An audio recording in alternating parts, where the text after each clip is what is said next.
At the opening ceremony in the Paris Olympic Games, a grotesque and blasphemous parody was staged that dishonored God. Bloody, satanic scenes were played out to glorify the French Revolution, erase the French identity, and celebrate uncontrolled immigration. All of this happened in the midst of rising violence and street crime orchestrated in Paris by immigrant mafias.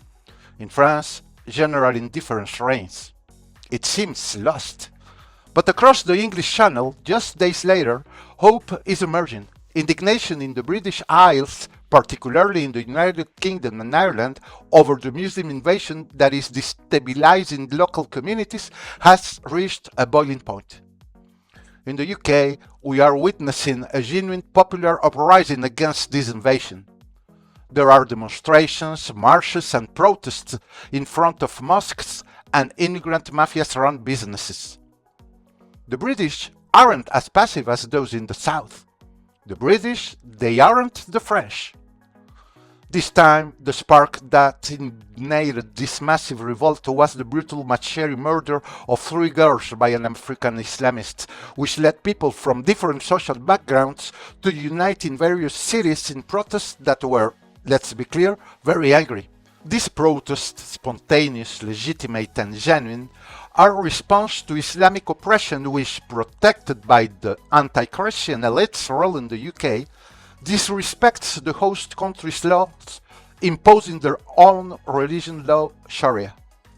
Instead of addressing the growing problem of crime and lack of integration among Muslim immigrants, the British government, led by leftist globalist Keir Starmer, is violently and disproportionately cracking down on the protesting citizens, labeling them as terrorists.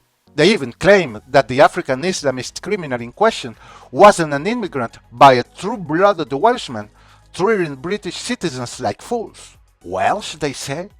He is Welsh. She is Welsh. And him too.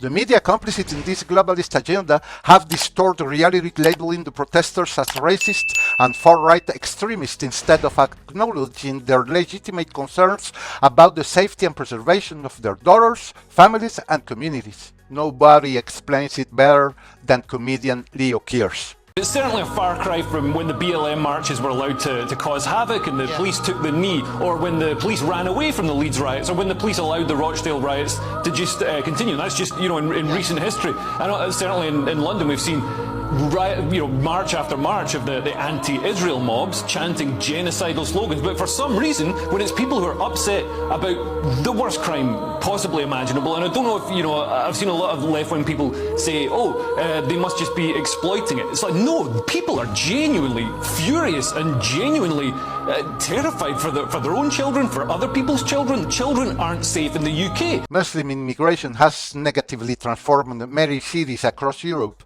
not just in the UK but also in Sweden, Germany, the Netherlands, France and Spain.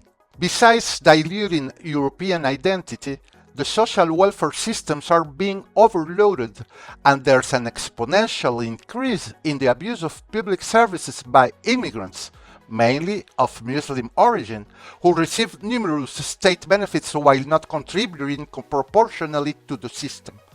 Demographics in Europe are changing drastically, with a significant rise in the Muslim population due both to uncontrolled immigration and higher birth rates compared to European women, who choose to have fewer or no children at all.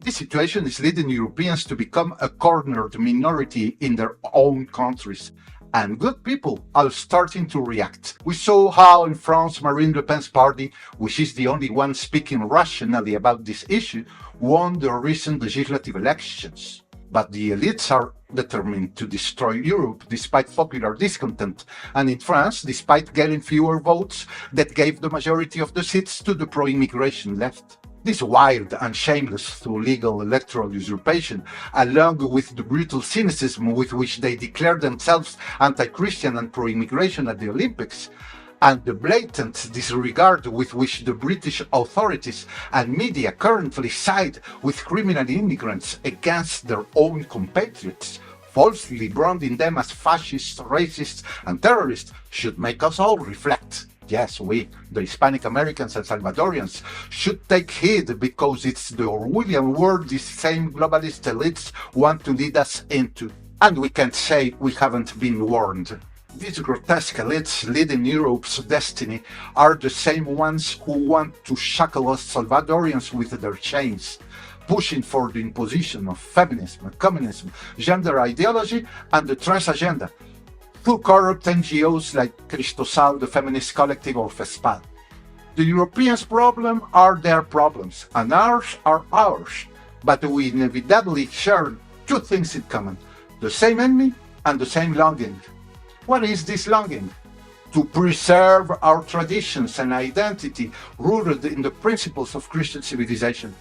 And that longing, make no mistake, will prevail if we strive to stay informed with spectacular videos like this trilogy that unveils the dirtiest secrets of feminism.